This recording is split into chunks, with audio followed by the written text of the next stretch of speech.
నమస్తే, welcome to prime 9 education. AP EAP set counselling date ఎప్పుడు expect చేయొచ్చు, అలాగే కోర్సెస్ కానీ కాలేజెస్ కానీ ఎలాంటివి సెలెక్ట్ చేసుకోవాలి, అసలు ఏ డాక్యుమెంట్స్తో రెడీగా ఉండాలి, ఇలాంటి డీటెయిల్స్ అందించడానికి మనతో స్టూడియోలో ఉన్నారు కెరీర్ కోచ్ శ్రవంతి గారు. నమస్తే మ్యామ్. నమస్తే అండి. చెప్పినట్టుగానే అసలు ఈ year 2026 AP EAP set counselling date ఎప్పుడు ఎక్స్పెక్ట్ చేయొచ్చు? యాక్చువల్లీ రిజల్ట్స్ అయితే మనకి లాస్ట్ వీక్ నుంచి రిలీజ్ చేస్తామని అంటున్నారు, బట్ అన్ఫార్చునేట్గా కొన్ని ఇష్యూస్ వల్ల అది డిలే అయింది. ప్రజెంట్ అయితే ఎక్స్పెక్టింగ్ డేట్ కమింగ్ వీక్లో అని ఉంది. అలాగే ఈ కౌన్సిలింగ్ దగ్గరకు వచ్చేసరికి డాక్యుమెంట్స్ చాలా ఇంపార్టెంట్. అసలు ఎలాంటి డాక్యుమెంట్స్తో రెడీగా ఉండాలి? బేసిక్ వచ్చేసరికి మనకి 10th క్లాస్ దగ్గర నుంచి అన్ని డాక్యుమెంట్స్ కావాలండి. అండ్ స్టడీ సర్టిఫికేట్స్ కూడా 6th నుంచి తీసుకుంటే best. And nativity certificate, Aadhaar card, EWS ఉంటే వాళ్ళది, రిజర్వేషన్ కేటగిరీస్ని బట్టి ఈడబ్ల్యూఎస్ కానివ్వండి, BC or SC, ST, PWD, so ఇలా వాళ్ళకి తగిన కేటగిరీ సర్టిఫికేట్స్ తీసుకోవాలి. EAP CET 2026 hall ticket, admit card and score card, ఇవన్నీ తీసుకొని రెడీగా పెట్టుకోవాలన్నమాట. ఓకే, అసలు టోటల్గా ఈ కౌన్సిలింగ్ ప్రాసెస్ ఎలా ఉండబోతుంది? కౌన్సిలింగ్ ప్రాసెస్ వచ్చేసరికి ఫస్ట్ మనం రిజిస్ట్రేషన్ చేసుకోవాల్సి ఉంటుంది. ఆఫ్టర్ రిజిస్ట్రేషన్ ఫీ పేమెంట్ ఉంటుంది. ఎంత అయితే అంటే కేటగిరీ వైజ్ కూడా ఫీ అనేది డిసైడ్ చేస్తారనమాట. సపోజ్ ఓసీ వాళ్ళకైతే 1000, అదర్ కేటగిరీస్కి అయితే 500 అట్లా ఉంటుంది. సో ఆఫ్టర్ ఇది అయిపోయి రిజిస్ట్రేషన్ అయిపోయి ఫీ పేమెంట్ అయిపోయాక తర్వాత వచ్చేసరికి వీళ్ళు సర్టిఫికేట్ వెరిఫికేషన్ అనేది చేయించుకోవాలన్నమాట. సపోజ్ ఏదైనా సర్టిఫికేట్స్ సరిగ్గా లేకుంటే ఆ కొద్దిగా పీరియడ్లో మళ్ళీ వాళ్ళు రీసెట్ చేసుకోవడానికి టైం అనేది ఉంటుంది. సో వన్స్ సర్టిఫికేట్ వెరిఫికేషన్ వచ్చేసాక వెబ్ ఆప్షన్స్కి వెళ్ళొచ్చు. దానికి సంబంధించిన ఐడి, పాస్వర్డ్లు అన్నీ కూడా మనకి SMS త్రూ వచ్చేస్తాయి. సో నెక్స్ట్ వెబ్ ఆప్షన్స్ పెట్టుకున్నాక ఫైనల్గా ఏ కాలేజ్ పిక్ అయితే ఆ కాలేజీకి వెళ్ళి మనం సీట్ యాక్సెప్టెన్స్ తర్వాత రిపోర్టింగ్ అనేది చేసుకోవాలి. ఓకే శ్రవంతి గారు, ఇప్పుడు ఏపీలో ఎన్ని టోటల్గా ఇంజనీరింగ్ కాలేజెస్ ఉన్నాయి, అలాగే సీట్స్ కూడా ఎన్ని ఉండొచ్చు? ఇంజనీరింగ్ కాలేజెస్ వచ్చేసరికి దాదాపుగా మనకి 350 దాకా అయితే ఉన్నాయండి. ఓకే, అన్నీ కలిపి. సో సీట్స్ వచ్చేసరికి ఆల్మోస్ట్ 2 lakhs ప్లస్ దాకా అయితే ఉంటాయి. శ్రవంతి గారు, ఆల్మోస్ట్ 350 కాలేజెస్ వరకు ఉన్నాయి కదా. సో అందులో అసలు స్టూడెంట్ ఎలాంటి కాలేజెస్ ని పిక్ చేసుకోవాలి, అసలు ఎంతవరకు అవకాశం ఉంటుంది? బేసిక్గా ఇక్కడ వచ్చేసరికి మన ప్రిఫరెన్స్ అనేది ఒక పార్ట్ అయితే, అదర్ సైడ్ వచ్చేసరికి మనకి బ్యాక్గ్రౌండ్ అనమాట, లైక్ మన ఎడ్యుకేషనల్ బ్యాక్గ్రౌండ్ ఎలా ఉందనేది కన్సిడర్ చేసుకుంటేనే మనం ఆ కాలేజెస్కి ఎలిజిబుల్ అవుతాం అనేది ప్రీ చెక్ చేసుకోవాలి. అన్నెసెసరీగా ఇప్పుడు 70,000 ర్యాంక్ వచ్చిన వాళ్ళు ఆంధ్ర యూనివర్సిటీ పెట్టేసుకుంటే అక్కడ అవ్వదు. సో ఆ రేంజ్కి తగ్గట్టు, ఆ ర్యాంక్కి తగ్గట్టు ఎవరికైతే పాసిబిలిటీ ఉంటుంది అని ఎక్స్పెక్ట్ చేస్తారో సో ఆ ప్రయారిటీ లిస్ట్ అయితే ముందుగానే ప్రిపేర్ చేసుకోవాలి. సో ఇక్కడ ఆప్షన్స్ వచ్చేసరికి మనకి దాదాపు 60-70 దాకా పెట్టుకుంటే సేఫ్ జోన్లో అయితే ఉంటాం అనమాట. లేదు కొంతమందికి పర్టికులర్గా ఒక రీజియన్ స్పెసిఫిక్గా ఉంటారు, లైక్ మాకు నెల్లూరు రీజియన్లోనే కావాలి, లేదు వెస్ట్ గోదావరి రీజియన్లోనే కావాలి, ఇట్లా శ్రీకాకుళం రీజియనే కావాలంటే ఆ రీజియన్లో ఉన్న కాలేజెస్ అన్నిటినీ పిక్ చేసుకొని సో ప్రయారిటీ లిస్ట్ అనేది రెడీ చేసుకొని ప్రయారిటీ లిస్ట్లో కూడా మనం dream college, realistic, safe options అయితే తీసుకోవాలన్నమాట. ఇప్పుడు మీరు చెప్పిన ఇన్ని కాలేజెస్లో 350 దాకా ఇంజనీరింగ్ కాలేజెస్ ఉన్నాయి. సో ఇన్ని కాలేజెస్లో అసలు ఎన్ని రకాల కాలేజెస్ ఉన్నాయి? మనకి గవర్నమెంట్ కాలేజెస్ వచ్చేసరికి ఆల్మోస్ట్ 23 దాకా ఉన్నాయండి. యూనివర్సిటీస్ కానీ యూనివర్సిటీ కింద ఉన్నాయి కానీ, అండ్ రిమైనింగ్ అన్నీ కూడా మనకి డీమ్డ్ యూనివర్సిటీస్ కొన్ని ఉన్నాయి అండ్ ప్రైవేట్ ఇన్స్టిట్యూషన్స్ కూడా కొన్ని ఉన్నాయన్నమాట. సో ప్రైవేట్లో కూడా అటానమస్ ఉంటుంది, నాన్ అటానమస్ ఉంటుంది. సో ఆ రకంగా చూసుకుంటే మనకు ఒక 4 డిఫరెంట్ టైప్ ఆఫ్ కాలేజెస్ అయితే అవైలబుల్గా ఉన్నాయి. అసలు అటానమస్ అంటే ఏంటి, నాన్ అటానమస్ అంటే? అటానమస్ అంటే యాక్చువల్లీ అదొక సెల్ఫ్ బాడీ అనమాట. జనరల్గా వీళ్ళందరూ కూడా ఒక సపోజ్ మనం తీసుకుంటే కనుక JNTU అనుకుందాం, కాకినాడ, దాని కింద కొన్ని అటానమస్ కాలేజెస్ ఉంటాయి. కాకపోతే JNTU సిలబస్ని ఫాలో అవుతాయి 80% వరకు, అండ్ రిమైనింగ్ 20% వచ్చేసరికి వీళ్ళు ఓన్గా పెట్టుకోవచ్చు అనమాట. ఓకే, నాన్ అటానమస్ కంప్లీట్గా ఇంకా యూనివర్సిటీ ఏది చెప్తే అదే కరికులం ఫాలో అవ్వాలి. వీళ్ళకి ఏంటంటే ఒక 20% మాత్రం సెల్ఫ్గా వీళ్ళు ఏదైనా డిఫరెంట్ సబ్జెక్ట్స్ని పిక్ చేసుకోవడానికి లేదంటే డిఫరెంట్ ప్యాటర్న్ ఫాలో అవ్వడానికి అయితే అవకాశం ఉంటుంది. అండ్ ఎగ్జామినేషన్స్ కూడా వీళ్ళు ఓన్గా పెట్టుకుంటారు. అండ్ నాన్ అటానమస్ వాళ్ళు పక్కాగా JNTUనే ఫాలో అవ్వాల్సి ఉంటుంది. ఇప్పుడు CSE హైప్ గురించి మనం వింటూనే ఉన్నాం. ఈ CSE హైప్ వల్ల ఈ కోర్ బ్రాంచెస్ని ఇగ్నోర్ చేస్తున్నారా? ఆల్మోస్ట్ ఇప్పుడు ప్రెసెంట్ సిచ్యువేషన్ అయితే అది జరుగుతుందండి. అందుకే మనకి ల్యాక్స్ ఆఫ్ స్టూడెంట్స్ అయితే సిఎస్సి నుంచి కంప్లీట్ చేసిన వాళ్ళే ఎక్కువ ఉన్నారు. అండ్ అఫ్ కోర్స్ ప్రజెంట్ అయితే అదే ట్రెండ్లో ఉంది కాబట్టి ఖచ్చితంగా ఫస్ట్ ప్రిఫరెన్స్ లైక్ ఇన్ఫ్లుయెన్స్ అనమాట. బేసిక్గా ఎవరైనా కొంతమంది చెప్పిన దాని వల్ల కానివ్వండి, లేకపోతే parents influence or friends influence or neighbours relatives వీళ్ళందరూ ఇన్ఫ్లుయెన్స్ వల్ల ఏంటంటే సిఎస్సి తీసుకుంటే తొందరగా సెటిల్ అయిపోతారు అన్న ఉద్దేశంతో స్టూడెంట్స్ అయితే దానికి ఎక్కువ ప్రిఫరెన్స్ ఇస్తున్నారు. కానీ ఇప్పుడు ఏఐ వల్ల ముందు లే ఆఫ్స్ అవుతున్నాయని చెప్పేసి అంతకు ముందున్న హైప్ అయితే ఇప్పుడు లేదు. అండ్ అగైన్ కోర్ బ్రాంచెస్ కి మళ్ళీ అంతకు ముందున్న డిమాండ్ రాబోతోంది అనే ఒక కోణం వినిపిస్తోంది. మీరేమంటారు? యా, అబ్సల్యూట్లీ కరెక్ట్ అండి. దానికి కూడా నేను ఒప్పుకుంటాను. జస్ట్ 2025 దాకా ఒక సినారీ అయితే ఉంది. బట్ ఈ ఇయర్ చూస్తే కనుక మనకి సిఎస్సి డిమాండ్ ఉంది. And at the same time ECE branch కూడా కొంచెం ఇంపార్టెన్స్ అయితే పెరిగింది అనమాట. And at the same time ఇంకా చెప్పాలంటే మీకు సివిల్ మెకానికల్ కూడా స్టూడెంట్స్ బాగానే ఇంట్రెస్ట్ చూపిస్తున్నారు. And different like connecting courses కూడా ఎక్కువ వచ్చాయి ఈ సివిల్కి కానీ మెకానికల్కి కానీ. మీరేమంటారు? అసలు స్టూడెంట్స్ ఇంట్రెస్ట్తో ఎలాంటి బ్రాంచ్ అయినా తీసుకోవాలా, లేదు ప్రెసెంట్ ఉన్న ట్రెండ్ ఆపర్చునిటీస్ని బట్టి ఫాలో అవ్వాలా? ఫస్ట్ ప్రిఫరెన్స్ అయితే స్టూడెంట్కి ఇంట్రెస్ట్ ఉండాలండి. స్టూడెంట్కి ప్యాషన్ ఉంటేనే వాడు ఆ ఫీల్డ్లో 100% న్యాయం చేయగలడు. అలా కాకుండా ఇన్ఫ్లుయెన్స్ వల్ల లేకపోతే ట్రెండ్ని ఫాలో అయితే వీడికి ఇక్కడ సబ్జెక్ట్ ఎక్కలేదంటే మాత్రం చదివి కూడా వేస్టే. అది ఫస్ట్ ఇయర్ పాస్ అవ్వడం అనేది కూడా డౌట్ అనమాట. రీసెంట్గా మాకు ఒక కౌన్సిలింగ్ వచ్చారు.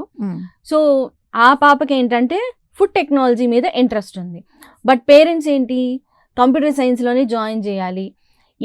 ఐ మీన్ వాళ్ళ ఉద్దేశంలో ఎలాగా అంటే ఫుడ్ టెక్నాలజీ అనేది వెరీ లో లెవెల్ అండ్ లో గ్రేడ్ సబ్జెక్ట్ అండ్ సిఎస్సి అనేది very top or ECE. Parent ఒకటే అడుగుతున్నారు, ఇన్ని రకాల కోర్సెస్ ఉంటే మా పాప ఎందుకు దీన్నే సెలెక్ట్ చేస్తుంది అని క్వశ్చన్ అడిగాడు అనమాట. సో మేబీ తను డిఫరెంట్గా థింక్ చేయొచ్చు. రెగ్యులర్గా అందరూ పోయిన దారిలో పోవడం తనకి ఇష్టం లేదు. And at the same time she is not interested in programming. ఫోర్స్ఫుల్గా అలాంటి అమ్మాయిని తీసుకెళ్ళి నేను ఇప్పుడు ప్రోగ్రామింగ్లో కూర్చోబెడితే నువ్వు అది నేర్చుకో అని చెప్తే we don't know success rate ఏంటనేది తెలియదు. అదే తనకు నచ్చిన ఫుడ్ టెక్నాలజీ నార్మల్ ఏదో వాళ్ళ ఉద్దేశంలో అంటే because of lack of awareness వాళ్ళు అలా థింక్ చేస్తున్నారే కానీ food technology is the best course మనకి. లైక్ సపోజ్ మీకు ఇంకా బాగా చెప్పాలంటే బ్రిటానియా బిస్కెట్స్, నెస్లీ కంపెనీ, మనం తినే చాక్లెట్స్, వీటన్నిటిలో కూడా వాళ్ళ ఓన్లీ ఫుడ్ ఇండస్ట్రీ కదా, ఇప్పుడు అన్ని రంగాల్లో కూడా వాళ్ళ ఇంట్రెస్ట్ బట్టి ఎక్కువ వెళ్తున్నారు. ఆంటర్‌ప్రెన్యూర్స్ ఎక్కువ అవుతున్నారు ఇప్పుడు మనం చూస్తుంటే. ఎగ్జాక్ట్లీ. మేబీ తనకి ఇంకేదైనా థింకింగ్ ఉండుండొచ్చు. లైక్ ఫుడ్ టెక్నాలజీ చేసి ఫుడ్ ప్రాసెస్ ఇంజనీర్ అవ్వచ్చు, ప్యాకింగ్ ఇంజనీర్ అవ్వచ్చు, ఇలా డిఫరెంట్ ప్రొడక్షన్ ఇంజనీర్ అవ్వచ్చు. బట్ అక్కడ పేరెంట్ అనే వాళ్ళు అర్థం చేసుకోవాలా, ఈ స్టూడెంట్ ఇంట్రెస్ట్ని బట్టి పోతే బెటర్ కదా. తనకి మేబీ 90% 95% స్కోర్ చేసుకునే అవకాశం ఉంటుంది ఇంట్రెస్ట్ చదివితే. అదే ఇంట్రెస్ట్ లేకుండా బండగా నువ్వు ఇదే చదువు అని ఒక లిమిటేషన్ పెట్టేశారు అనుకోండి, తను ముందే ఓపెన్గా చెప్తుంది I can't pursue that course అని. అలాంటప్పుడు అనవసరమైన రిస్క్ ఆ స్టూడెంట్ కెరీర్ ని కంప్లీట్ గా రిస్క్ లో పెడుతున్నట్టు అనమాట. మిడిల్ డ్రాప్ అవ్వడం కంటే ప్యాషన్ ఫాలో అవడం బెస్ట్ కదా. అండ్ ఇందులో ఆపర్చునిటీస్ లేవా అంటే ఉన్నాయి, రేర్ సబ్జెక్ట్ కాకపోతే, బట్ ఆపర్చునిటీస్ అయితే చాలానే ఉన్నాయి. అలాగే ఈ వెబ్ ఆప్షన్స్ లో జరిగే జనరల్ మిస్టేక్స్ ఏంటి? మీకు ఒకటి చెప్తాను, అదే ఇష్యూ సేమ్ మాకు కూడా తగిలింది. సో యాక్చువల్లీ ఎన్ఐటి క్యాలికట్ పెట్టబోయి ఇంకొక క్యాలికట్ లోనే అనదర్ కాలేజ్ పెట్టాడు అనమాట. ఇది మొన్న జరిగిన జేఈ జోసా కౌన్సిలింగ్ లో. సో ఎంత తను యాక్చువల్లీ గుడ్ ర్యాంక్ వచ్చింది, బట్ కరెక్ట్గా చూసి పెట్టకపోతే ఎంత నష్టం జరుగుతుందో వన్ ఆఫ్ ది ఎగ్జాంపుల్ అనమాట. ఇంకా మళ్ళీ ఎన్ఐటి క్యాలికట్కి ఎంత ట్రై చేసినా అది అవ్వదు, ఎందుకంటే అది టాప్ మోస్ట్ ఎన్ఐటి కాలేజ్. మంచి ర్యాంక్ వచ్చి కూడా తొందరపడతాను అనమాట. బేసిక్గా ఇక్కడ జరిగింది, స్టూడెంట్ ఎప్పుడు ఆప్షన్స్ పెట్టుకునేటప్పుడు 1కి 2 సార్లు చెక్ చేసుకొని, అండ్ ఎలాగూ మనకు ప్రింట్ అనే ఆప్షన్ కూడా ఉంటుంది, సబ్మిట్ చేసే ముందు ప్రింట్ తీసుకొని ఈ ఆప్షన్స్ ఉన్నాయా లేదా, లేదు ఇమీడియట్గా కరెక్షన్ చేసుకొని, లేదు అసలు ఫస్ట్ మనం లిస్ట్ అవుట్ చేసుకోవడం బెస్ట్ థింగ్. ఏ కాలేజ్ కోడ్ ఏంటి, కోర్స్ కోడ్ ఏంటి అనేది చెక్ చేసుకొని కూల్గా ప్రశాంతంగా చేసుకోవాలన్నమాట. ఏదో హడావిడిలో లాస్ట్ మూమెంట్లో పెడితే ఇలాగే మనకి ఛాన్స్ అయితే మిస్ అయ్యాయి ఇది ఉంటుంది. కొంచెం జాగ్రత్తగా ఉండటం జాగ్రత్తగా ఉండాలి ఆప్షన్స్ పెట్టుకునేటప్పుడు. ఇందాక మనం మాట్లాడుకున్నట్టుగా కోర్ బ్రాంచెస్ గురించి. సో ఇప్పుడున్న ఈ లేఅవుట్స్ వల్ల కావచ్చు, ఏఐ విపరీతమైన డిమాండ్ వల్ల అయి ఉండొచ్చు, మళ్ళీ కొన్ని బ్రాంచెస్ కంబ్యాక్ అవుతున్న సందర్భాలు మనం చూస్తున్నాం. అలాంటి దాంట్లో మనం మెకానికల్ ఇంజనీరింగ్ తీసుకోవచ్చు అండి. మెకానికల్ ఒకటి, ఆటోమొబైల్ ఒకటి, సివిల్ తీసుకోవచ్చు. అవి పడిపోయి అదే నేను చెప్పినట్టు లైక్ డైరీ సైన్స్ టెక్నాలజీ ఒకటి ఉంది. బయోటెక్నాలజీ కూడా ఇప్పుడు ప్రెసెంట్ డిమాండింగ్ ఏ ఉంది. అండ్ ఫుడ్ ఇండస్ట్రీ మీద ఇంట్రెస్ట్ ఉన్న వాళ్ళు ఫుడ్ టెక్నాలజీ. సో ఇట్లాంటివి డిఫరెంట్ కోర్సెస్ పర్సూ చేసుకుంటే బెస్ట్ అనమాట. ఇంకా మనకి అవేర్నెస్ లేదు కానీ నార్త్ సైడ్ అయితే లెదర్ టెక్నాలజీ ఉంటుంది, of course fashion designing, fashion technology అది అందరికీ తెలిసిందే. దాని మీద కూడా మన వాళ్ళకి చిన్న చూపే ఉంటుంది. అండ్ హ్యాండ్లూమ్ టెక్నాలజీ ఉంది, అది మనకి చెన్నై సైడ్ టాప్ కాలేజెస్లో హ్యాండ్లూమ్ టెక్నాలజీ కూడా ఉంటుంది. అండ్ ఇంకొక డిఫరెంట్ వచ్చి కార్పెట్ టెక్నాలజీ, అది నార్త్ సైడ్ కాలేజెస్ అనమాట. హ్యాండ్లూమ్ ఏమో మనకి చెన్నై, నార్త్ సైడ్ కాలేజెస్ లో కార్పెట్ టెక్నాలజీ. సో ఇట్లా ప్యాషన్ ఉంటే ఈ రంగాల్లోకి వెళ్ళడం తప్పేమీ ఫ్యూచర్ ఖచ్చితంగా ఉంటుంది. శ్రీమతి గారు, అసలు గవర్నమెంట్ కాలేజ్ బెస్టా లేదా అటానమస్ ప్రైవేట్ కాలేజ్ బెస్ట్ అంటారా? రైట్ క్వశ్చన్ అండి. యాక్చువల్లీ స్టాండర్డ్స్ చూస్తే మనకి గవర్నమెంట్ కాలేజ్ బెస్ట్ అనమాట. ఓకే. ప్లేస్మెంట్స్ విషయానికి వచ్చిన అడ్వాన్స్డ్ టెక్నాలజీ పర్సూ చెయ్యాలనుకున్నా మనకు అప్పుడు ప్రైవేట్ యూనివర్సిటీస్ కానివ్వండి, అటానమస్ కాలేజెస్ కానీ బెస్ట్ అనమాట. గవర్నమెంట్ది ఏంటంటే ఒక అప్గ్రేడ్ చెయ్యాలి అని అనుకున్నా కూడా టైం టేకింగ్ అనమాట. బట్ అటానమస్లో కానివ్వండి, ప్రైవేట్లో కానివ్వండి కొంచెం ఇమీడియట్గానే యాక్షన్ అనేది జరుగుతుంది. సో దానివల్ల ఏంటంటే అడ్వాన్స్డ్ టెక్నాలజీ కానీ అడ్వాన్స్డ్ కోర్సెస్ వచ్చినప్పుడు వీళ్ళు ఇంప్లిమెంట్ చేసినట్టు గవర్నమెంట్ వాళ్ళు అయితే ఇంప్లిమెంట్ చేయలేరు. ఓకే. They take time. వీళ్ళు ఏంటంటే కొంచెం ఎక్కువ హైపర్గా ఉంటారు కాబట్టి త్వరగానే దాన్ని తీసేసుకొని చేసేస్తారు అనమాట. ఓకే. అలాగే అటానమస్ కాలేజ్ విషయానికి వస్తే, సో ఈ ఇంటర్నల్ మార్క్స్ని ఏమైనా మిస్లీడ్ చేస్తున్నాయంటారా? అది డిపెండ్స్ అపాన్ కాలేజ్ అండి. బేసిక్గా మాక్సిమం ఏంటంటే స్ట్రిక్ట్గానే జరుగుతాయి, కొన్నిట్లో మాత్రం జరిగే అవకాశం అయితే ఉంటుంది. మెయిన్ ఇంటర్నల్ మార్క్స్ అంటే లైక్ మీకు ఏ college, I mean other than government college, అదే అంది నేను స్టాండర్డ్స్ మెయింటైన్ చేయాలంటే గవర్నమెంట్ కాలేజ్. సో మీరు గమనించినట్లయితే ఇంటర్నల్ మార్క్సే కాదు, అసైన్మెంట్స్ తీసుకోండి, ప్రెజెంటేషన్స్ తీసుకోండి, వాటికి కూడా మార్క్స్ ఉంటాయి కదా, అవన్నీ కూడా ర్యాండమ్గా పడిపోతాయి, 5, 4 అలాగా. ఓకే శ్రీవంతి గారు, అలాగే అక్రిడిటేషన్ విషయానికి వస్తే అసలు ఏమేమి ఉంటాయి ఇందులో? జనరల్గా మనకు వచ్చేసరికి అండి NBA ఒకటి, అలాగే NAAC, NAC అంటారు దాన్ని. సో ఈ 2 అక్రిడేషన్స్ కంపల్సరీగా ఉండాలి అన్న రూల్ అయితే పాస్ అవుతుంది. ఇవి ఏం టెస్ట్ చేస్తాయి అంటే క్వాలిటీ ఆఫ్ ద ఇన్స్టిట్యూట్ని టెస్ట్ చేస్తాయి అనమాట. సో మరి క్వాలిటీని ఎలా చెక్ చేస్తారు అని అంటే ఇంటేక్ స్టూడెంట్స్ క్వాలిటీ ఒకటి, వాళ్ళ పాస్ పర్సంటేజ్ ఒకటి, ప్లేస్మెంట్స్, వాళ్ళు చేస్తున్న ప్రాజెక్ట్స్, ల్యాబ్ ఫెసిలిటీస్, ఇంటర్నల్గా ఉండే committee activities like suppose career counselling committee ఒకటి ఉంటుంది, ప్లేస్మెంట్ కమిటీ ఉంటుంది, ఎంటర్ప్రెన్యూర్షిప్ కమిటీ ఉంటుంది, అలాగే యాంటీ ర్యాగింగ్ కమిటీ ఉంటుంది, స్పోర్ట్స్ కమిటీ ఉంటుంది.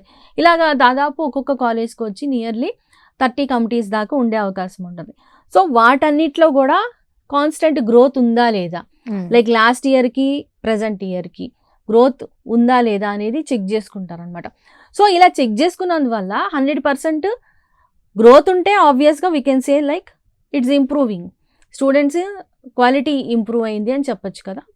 సో ఇట్లా ఈ క్రైటీరియాస్ అన్నిటినీ బేస్ చేసుకొని, అలాగే వాళ్ళ ఎన్విరాన్మెంట్, ల్యాబ్లో ఉన్న ఎక్విప్మెంట్, అలాగే టీచింగ్ ఫ్యాకల్టీ ఎంత క్వాలిటీగా ఉన్నారు, సో వాళ్ళు ఎలాంటి పేపర్ పబ్లికేషన్స్ చేశారు, ఇవన్నీ కూడా వాళ్ళు కన్సిడర్ చేస్తారు అనమాట. సో ఇన్ని కన్సిడర్ చేసి అప్పుడు NAAC అక్రిడేషన్ కానివ్వండి, లేకపోతే NBA అక్రిడేషన్ కానీ ఇవ్వడం జరుగుతుంది అనమాట. ఇప్పుడు ఎంతోమంది స్టూడెంట్స్ చూస్తూ ఉంటారు కాబట్టి వాళ్ళకు కొంచెం ఈజీ అయ్యేలాగా బెస్ట్ ఇంజనీరింగ్ కాలేజెస్ లిస్ట్ ఒకసారి చెప్తారా? యా షూర్ అండి. సో కంబైన్డ్ 13 డిస్ట్రిక్ట్స్ కలిపి నేను కొన్ని ఇన్స్టిట్యూట్స్ అయితే షార్ట్ లిస్ట్ చేశాను. నేను దాన్ని అయితే ఇప్పుడు మీకు ప్రజెంట్ చేస్తాను. సో లిస్ట్ ఆఫ్ కాలేజెస్ మనం వైజాగ్ డిస్ట్రిక్ట్ తీసుకుంటే నెంబర్ 1 పొజిషన్లో మనకి ఆంధ్ర యూనివర్సిటీ ఉంది. సో ఆంధ్ర యూనివర్సిటీలో మనకి రెగ్యులర్ బ్రాంచెస్ అనమాట, like computer science engineering, ECE, EEE, mechanical, civil అన్ని కోర్సెస్ అయితే అవైలబుల్గా ఉన్నాయి. అన్నిట్లో కూడా బాగానే లైక్ ప్లేస్మెంట్స్ కానీ ఇవన్నీ కూడా సాటిస్ఫాక్టరీ లెవెల్లోనే ఉంది. సో అందుకని ఇది నెంబర్ 1 పొజిషన్లో అయితే ఉందన్నమాట. తర్వాత గాయత్రి విద్యా పరిషత్ కాలేజ్ ఆఫ్ ఇంజనీరింగ్, ఇది కూడా autonomous board. And next Anil Neerukonda institute of technology and sciences. So ఇందులో కూడా మనకి సిఎస్సి, ఈసీ, ఐటీ బ్రాంచెస్ అయితే ఉన్నాయి. Next Vignan institute of information technology, Raghu engineering college, GVP college of engineering for women, MVGR college of engineering, Shantiniketan Vidya Parishad engineering college. వీటన్నిటిలో కూడా regular courses అన్నమాట. కృష్ణా జిల్లాకు వచ్చేసరికి వెలగపూడి రామకృష్ణ సిద్ధార్థ ఇంజనీరింగ్ కాలేజ్, ఇది autonomous board. Next PV Siddhartha institute of technology, Lakkireddy Balareddy college of engineering. దీంట్లో specialized course వచ్చేసరికి రెగ్యులర్తో పాటు మనకి ఏరోస్పేస్ ఇంజనీరింగ్ కూడా యాడ్ అయింది. Gudlavalleru engineering college, SRK institute of technology, Andhra Loyola institute of engineering and technology, NRI institute of technology, Dhanekula institute of engineering and technology. Guntur డిస్ట్రిక్ట్కి వచ్చేసరికి RVR and JC autonomous board ఇది, and Vasireddy Venkatadri institute of technology, Vignan institute of technology and sciences, Bapatla engineering college, JNTUK university college of engineering Narasaraopet, ఇది government దండి, KKR and KSR institute of technology and sciences, Chalapathi institute of engineering and technology, Narasaraopet engineering college, ఇది autonomous again. East Godavari డిస్ట్రిక్ట్కి university college of engineering Kakinada, JNTUK government institute, Aditya engineering college Surampalem, Aditya college of engineering and technology, Pragati engineering college, Godavari institute of engineering and technology, Lenora college of engineering, Kakinada institute of engineering and technology, ideal institute of technology. వీటన్నిటిలో కూడా మనకి regular courses అనమాట, like CSE, EC, triple E, IT, mechanical and civil. West Godavari జిల్లాకు వచ్చేసరికి SRKR engineering college, ఇది autonomous board, Vishnu institute of technology Bhimavaram, Shri Vishnu engineering college for women, CR Reddy college of engineering, Ramachandra college of engineering, Eluru college of engineering and technology, Swarnandhra college of engineering and technology Narsapur, Grandhi Varalakshmi Venkatrao institute of technology. Chittoor జిల్లాకు వచ్చేసరికి SVU college of engineering government, JNTUA Anantapur college of engineering, Madanapalle institute of technology and science, Sri Vidyanikethan engineering college, Annamacharya institute of technology and science, Vemu institute of technology, Siddhartha institute of technology, Kuppam engineering college, and Srikakulam GMR institute of technology, Aditya institute of technology and management, Sri Shivani college of engineering, Sharada institute of science technology and management, Pravas college of engineering, Vaishakhi hydrocarbons and engineering college. Actually ఇది best for mechanical and civil. Srikakulam central degree and engineering college, ఇది all స్ట్రీమ్స్కి best కాలేజే. Sri Venkateswara college of engineering. Vizianagaram జిల్లాకు వచ్చేసరికి JNTU Gurajada college of engineering public, Satya institute of technology and management, Lendi institute of engineering and technology, Avanthi institute of engineering and technology, miracle educational society group of institutions, Gokaraju Rangaraju, Tandra Paparaya institute of science and technology, Vignan IIT Vizianagaram extension ఇది. ఇందులో కూడా basic engineering courses అన్ని బాగానే ఉన్నాయి. Nellore Narayana engineering college Gudur, NBKR institute of science and technology Vidyanagar, ఇది autonomous body, PBR Visvodaya institute of technology and science Kavali, Adishankara college of engineering and technology Gudur, Geethanjali institute of science and technology, Sri Venkateswara college of engineering, Ramireddy Subbaramireddy engineering college. Prakasam జిల్లాకు వచ్చేసరికి face institute of technology and sciences, QIS college of engineering and technology, saint Ann's college of engineering and technology, rise Krishnasai Prakasam group of institutions, Prakasam engineering college, Krishna Chaitanya institute of technology and sciences. Anantapur జిల్లాకు వచ్చేసరికి JNTUA college of engineering technology, Srinivasa Ramanujan institute of technology, Srikrishnadevaraya university college of engineering, Ananthalakshmi institute of technology and sciences, Sanskriti school of engineering, PVKK institute of technology, gates institute of technology, bit institute of technology. Kurnool జిల్లాకు వచ్చేసరికి G Pullareddy engineering college autonomous board, Rajiv Gandhi memorial college of engineering and technology, Shantiram engineering college, Kurnool college of engineering. Brindavan institute of technology and science, doctor KV Subbareddy institute of technology, G Pullaiah college of engineering and technology, Ravindra college of engineering for women. Kadapa జిల్లాకు వచ్చేసరికి Yogi Vemana university college of engineering Proddatur government, JNTUA college of engineering Pulivendula, Hanumacharya institute of technology and sciences, KSRM college of engineering, Shri Sai institute of technology and sciences, global college of engineering and technology, Srinivasa institute of technology and science, Chaitanya Bharathi institute of technology Kadapa branch. So ఇవన్నీ కూడా మనకి different engineering colleges, అవి top పొజిషన్లో ఉన్నాయి each district అనమాట. అంటే combined districts కలిపితే నేను చెప్తుంది.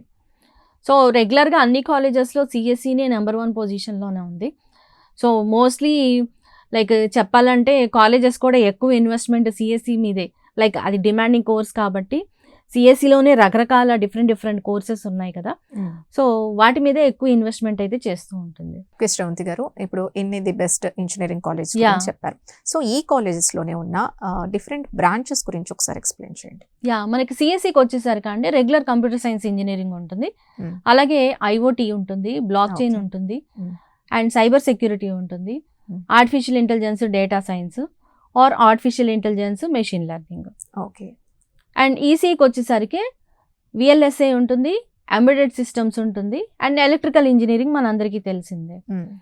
సో అండ్ ఇంకా కోర్ బ్రాంచెస్ వచ్చేసరికి ఆటోమొబైల్ ఇంజనీరింగ్, మెకానికల్, సివిల్ ఇలాగా. సో ఇంకా మీకు డిఫరెంట్ కోర్సెస్ కావాలి మాకు అని అంటే మెటలర్జీ మీద కూడా మనకి బ్యాచిలర్స్ డిగ్రీ ప్రొవైడ్ చేస్తున్నారు, బీటెక్. అలాగే ఏరోస్పేస్ ఇంజనీరింగ్ ఒకటి ఉంటుంది, అండ్ నెక్స్ట్ మైనింగ్ టెక్నాలజీ మీద కూడా ఉందన్నమాట కోర్సు త్రూ EAP సెట్. రెగ్యులర్గా అందరూ ఒకటే ప్యాటర్న్లో పోకుండా ఇది కొంచెం డిఫరెంట్ అనమాట. లైక్ బయో మీద ఏమైనా ప్రోగ్రామ్స్ ఉన్నాయా అంటే ఇందాక నేను చెప్పినట్టు ఫుడ్ టెక్నాలజీ చేసుకోవచ్చు, ఇంట్రెస్ట్ ఉన్న వాళ్ళు, అండ్ బయోటెక్నాలజీ కోర్స్ కూడా పర్సూ చేసుకోవచ్చు. Okay. Agricultural technology and dairy science technology, ఇవి డిఫరెంట్ కోర్సెస్ అనమాట. స్టూడెంట్స్ ఎప్పుడు కూడా రెగ్యులర్గా ఒకటే ప్యాటర్న్లో వెళ్లకుండా ఇలాంటివి కూడా పిక్ చేసుకుంటే త్వరగా సెటిల్ అవడానికి అవకాశం అనేది మనకి ఎక్కువ ఉంటుంది. ఓకే. వీటిల్లో లక్షల మంది బయటకు వస్తారు, వీటి నుంచి కొన్ని వందల మంది మాత్రమే బయటకు వస్తుంటారు. థ్యాంక్ యూ శ్రవంతి గారు. ఇయర్ 2026 AP EAP సెట్ గురించి చాలా మంచి ఇన్ఫర్మేషన్ ఇచ్చారు. అంటే అసలు ఎలాంటి కోర్సెస్లో తీసుకోవాలి, ఎలాంటి కాలేజెస్ని సెలెక్ట్ చేసుకోవాలి అంటూ చాలా డీటెయిల్డ్ ఇన్ఫర్మేషన్ ఇచ్చారు.